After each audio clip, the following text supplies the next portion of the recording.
Assalamualaikum warahmatullahi wabarakatuh, Bapak Ibu dan rekan-rekan mahasiswa. Bertemu lagi dengan saya Nurul Mustafidah selaku tutor pada mata kuliah Teori Portofolio, Analisis dan Investasi. Bapak Ibu, tidak terasa hari ini kita sudah masuk ke sesi ketiga, artinya minggu ketiga. Saya ingatkan kembali bagi Bapak Ibu dan rekan-rekan yang belum mengisi diskusi dua, mohon segera mengerjakan eh, yang insya Allah nanti akan saya nilai semuanya di minggu kedua. Baik, Bapak Ibu dan rekan-rekan, untuk sesi ketiga ini kita akan belajar materi baru, yaitu terkait saham. Untuk materi seperti biasa sudah tersedia pada e-learning. Bapak Ibu nanti bisa langsung mengecek di e-learning pada sesi ketiga dengan materi saham. Nah, saham ini eh, adalah salah satu sekuritas begitu ya.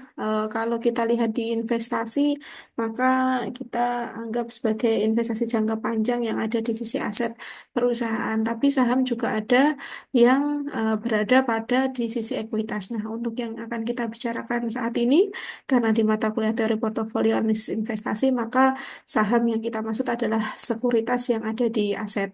Kemudian apa yang Bapak Ibu dan rekan-rekan harus capai ketika sudah belajar di minggu ketiga atau sesi ketiga adalah Bapak Ibu nanti dan rekan-rekan diharap bisa menghitung nilai saham atau value of share atau nilai saham yang tertera pada laporan keuangan.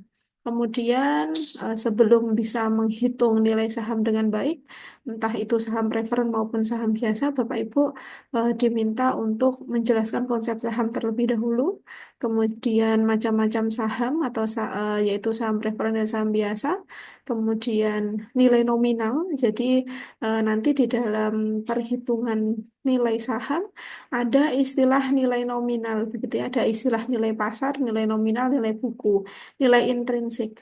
Nah, nanti Bapak Ibu dan rekan-rekan harus paham apa perbedaan dari ketiga jenis nilai tersebut. Kemudian menghitung nilai sekarang, aliran kas masa datang ini digunakan untuk menilai nilai saham. Jadi sebelum kita memutuskan untuk berinvestasi dengan pengembalian tertentu dan dengan rate tertentu, maka kita akan mempresent value kan nilai yang mungkin akan kita terima di beberapa tahun yang akan datang menggunakan uh, present value, sehingga nilai saham umumnya dihitung menggunakan nilai sekarang aliran kas masa datang. Kemudian menghitung dengan model diskonto dividen. Nah, untuk dividennya juga kita nanti akan diskontokan. Begitu juga ketika menghitung nilai sekarang pasti akan ada bunganya di diskonto. Kemudian menghitung nilai intrinsik, dan yang terakhir adalah pengertian nilai pasar saham. Jadi dari tiga tadi ada tambahan yaitu nilai pasar. Nah, biasanya nilai pasar ini digunakan untuk membandingkan ketika kita akan apa namanya mencatat nilai saat ini untuk saham tersebut. Nah, untuk materinya sudah kami siapkan dalam e-learning, yaitu di inisiasi 3, kemudian ada tambahan materi video. Nah, Bapak Ibu dan rekan-rekan seperti biasa boleh menggunakan sumber referensi buku lainnya yang bisa diakses di perpustakaan online UT, atau Bapak Ibu menggunakan e-book atau buku yang lain ketika nanti menjawab diskusi 3. Jadi mohon yang di diskusi 1 dan 2 belum menyebutkan sumber dalam referensi jawaban, mohon bisa dilengkapi dengan sumber yang bisa dipertanggungjawabkan. Baik, saya akan mencoba menjelaskan sedikit terkait materi saham. Jadi seperti saya singgung di awal bahwa Bapak Ibu harus memahami terlebih dahulu macam-macam saham, yaitu ada saham preferen dan saham biasa. Nah, saham preferen ini biasanya adalah saham yang sifatnya adalah istimewa. Jadi istimewanya dalam hal mendapatkan dividen, di mana dividennya itu akan diperoleh lebih awal perhitungannya dibandingkan dengan dividen saham. Kemudian saham biasa. Kalau saham biasa ini adalah istilahnya seperti saham pada umumnya, atau kita sebut dengan istilah asingnya adalah common stock. Nah, di dalam common stock ini artinya nanti seperti saham preferen, investor juga berhak mendapatkan dividen atas saham yang dimiliki. Kemudian pembayaran dividen nanti Bapak Ibu dan rekan-rekan harus mengingat tanggal-tanggal penting dalam pembayaran dividen. Ada tanggal declaration atau announcement, pengumuman atau declaration date. Kemudian ada tanggal kumulatif dividen, ex dividen, catatan, dan tanggal pembayaran. Nah, biasanya kalau di akuntansi hanya 3 tanggal yang perlu diperhatikan Bapak Ibu dan rekan-rekan, yaitu tanggal pengumuman, announcement dates, kemudian tanggal pencatatan atau recording date, dan terakhir ada tanggal pembayaran. Nah, ini nanti untuk penjurnalannya akan berbeda dan tidak semua tanggal itu akan ada jurnal. Seperti di pengumum di apa namanya di declaration atau pengumuman ini sebetulnya tidak ada jurnal, tapi nanti akan dijurnal pada saat pencatatan atau diakui sebagai piutang. Nanti ketika pembayaran maka piutang itu akan dibalik dan menjadi eh, apa namanya cash begitu ya, penerimaan cash atau atas dividen yang akan diterima. Kemudian dalam saham nanti akan ada beberapa istilah yang salah satunya adalah nilai nominal. Nah, nilai nominal ini yang tertera di dalam surat berharga atau dalam saham.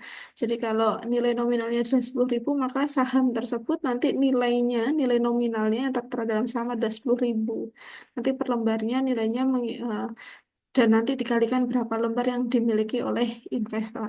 Nah, nilai buku ini berarti nilai buku ini selisih ya. Jadi eh, nilai buku sesuai yang menunjukkan aset bersih. Jadi aset bersih atau book value per lembar yang dimiliki oleh pemegang saham untuk setiap lembar sahamnya. Kemudian nilai buku ini juga nanti perhitungannya akan berbeda dari saham preferred dan saham biasa.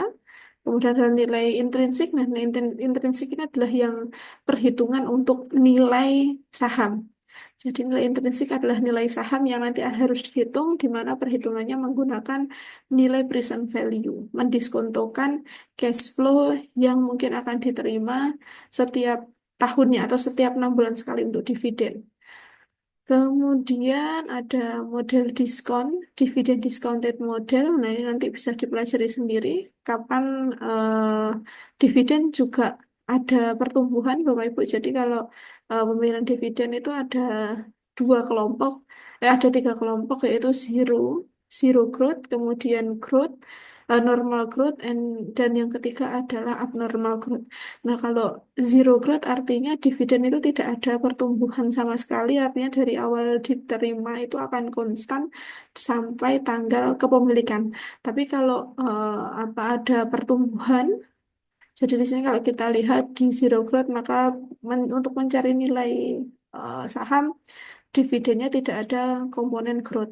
Tapi kalau pembayaran dividen ini adalah normal growth, maka ada tambahan eh, pertumbuhan di mana perhitungan dividen itu dari dividen tahun ke-0 atau saat ini sebelum saham dividen diterima dikalikan dengan 1 plus G. Nah, G-nya adalah growth.